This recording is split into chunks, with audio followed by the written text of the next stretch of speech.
সোমবার শ্রীভূমি অসামরিক চিকিৎসালয়ে হঠাৎ পরিদর্শনে যান মন্ত্রী কৃষ্ণেন্দু পাল। সেখানে ওনাকে পেয়ে আত্মনাদ পড়ুয়াদের। পড়ুয়ারা বেদনার সুরে বলেন, বিবেকানন্দ কলেজ অব এডুকেশনের গ্রন্থাগার সহায়ক বুদ্ধ দাস সড়ক দুর্ঘটনায় পতিত হন। তড়িঘড়ি ওনাকে অসামরিক হাসপাতালে নিয়ে আসা হলে অব্যবস্থার মুখে পড়েন তারা।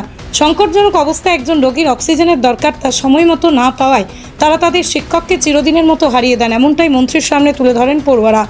একটা অ্যাক্সিডেন্ট হয়েছে, যেটা আমরা কলেজের আর কি বিবেকানন্দ কলেজ অফ এডুকেশনের তাই লাইব্রেরি অ্যাসিস্ট্যান্ট আসলাম।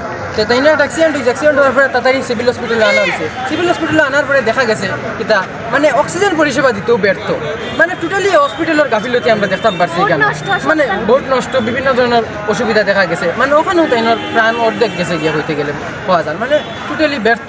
আজকে আমরা শ্রীভূমি শহরের মধ্যে মেইন প্রাণকেন্দ্র হইতে গেলে ও সিভিলের উপরে নির্ভর করিয়া মানুষ চলে, কিন্তু এর যদি পরিষেবা দিতে ব্যর্থ হয় তাইলে কি তৈব। বর্তমানে আমরা মাননীয় মন্ত্রী কৃষ্ণেন্দু পাল আইসই, আবার পরে আমরা জিনিসটা কইছি, তাই বলছেন একটা লিখিত দেওয়ার লাগে ডিসি স্যারের কাছে, এরপরে তাই একটা বিহিত ব্যবস্থা নিবা। আচ্ছা, আমি একটা এটা তো দেখুন, এর আগে কোনো ধরনের ব্যবস্থা গ্রহণ করা হয় না। আমরা ছাত্র আন্দোলন করিয়ে তুলব। আমরা ছাত্র মাধ্যমে দীর্ঘ 6 বছর আমাদের শিক্ষক আমাদের কলেজের একটি দায়িত্বভার নিয়ে আছেন। আজ যে আমাদের স্যারের মৃত্যু হয়েছে, এই মৃত্যুর পূর্ণ দায়িত্বভার কে নেবে? ঈশ্বরের পূর্বে আমরা এই কোনো ডাক্তারের কাছে আসি, ঈশ্বরের পরে যদি আমরা কোনো দায়িত্বভার আমরা ডাক্তারের কাছে আসি এই হসপিটালের জন্য। আমরা শ্রীভূমি শহরের সকল লোক এই হসপিটালে নির্ভরশীল। এই হসপিটাল আসে কোনো দিনই বিগত বারবার এই ধরনের ব্যবস্থা, বারবার এই ধরনের অসুবিধা হচ্ছে, অক্সিজেনের কোনো সুবিধা পাওয়া যাচ্ছে না। আজ যে আমাদের স্যারের মৃত্যু হয়েছে, এই পরিবারের দায়িত্বভার কে নেবে? আর স্যার বলেছেন মেমোরান্ডাম দেওয়ার জন্য। যদি মেমোরান্ডামের মাধ্যমে এই ধরনের কোনো বিপদের ব্যবস্থা করা হয় না, আমরা ছাত্র আন্দোলন করে তুলব। আচ্ছা, আমরা দেখতে পেয়েছি এখানে সিভিল হসপিটালে অক্সিজেন প্ল্যান্টও রয়েছে, কিন্তু এত প্ল্যান্ট থাকা সত্ত্বেও কেন অক্সিজেনের অভাব? এটা শুধু নামে প্ল্যান্ট রয়েছে, কোনো কারুকার্যে আসছে না, কোনো কাজে আসছে না, শুধু নামেই প্ল্যান্ট রয়েছে। আমরা বিগত কয়েক বছর থেকে এরকম চলে আসছে, শুধু দেখা যাচ্ছে যে অক্সিজেন প্ল্যান্ট আছে, কিন্তু কোনো কাজে আসছে না। আজ যদি নামে যদি হয়, কাজে যদি আসে না, এই ধরনের নাম দিয়ে কী হবে আমাদের? যিনি মারা গেছেন ওনার নাম বুদ্ধ ভট্টাচার্য, বিবেকানন্দ কলেজের লাইব্রেরি অ্যাসিস্ট্যান্ট ছিলেন। এই ধরনের অনাকাঙ্ক্ষিত ঘটনা আর যাতে না ঘটে তার জন্য হাসপাতাল কর্তৃপক্ষকে নির্দেশ দিয়ে পড়ুয়াদের আশ্বস্ত করেন মন্ত্রী কৃষ্ণেন্দু। সব ভগবানের কাছে, আমরা ঈশ্বরের শ্রেষ্ঠ জীব মানুষ, আমরা সবাই একবারে এগিয়ে দেব। আর ভগবান যেটা চাইবে, ভগবান যেটা চাইবে এটাই দেব।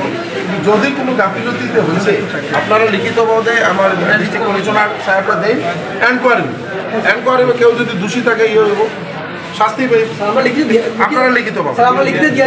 কিন্তু একটা কথা, আপনারা হসপিটাল আইসন যখন ঘুরিয়ে দেন দেখুন, আর আপনারা এইভাবে অ্যাওয়ারনেস প্রোগ্রাম করেন যাতে হসপিটালটা সবে মিলে, কারণ এটা সবের প্রপার্টি, সবে মিলিয়ে যে আমার ডাক্তারের কাছে দেখবা আর আমার কোনো ডিউটি নেই, নট দ্যাট।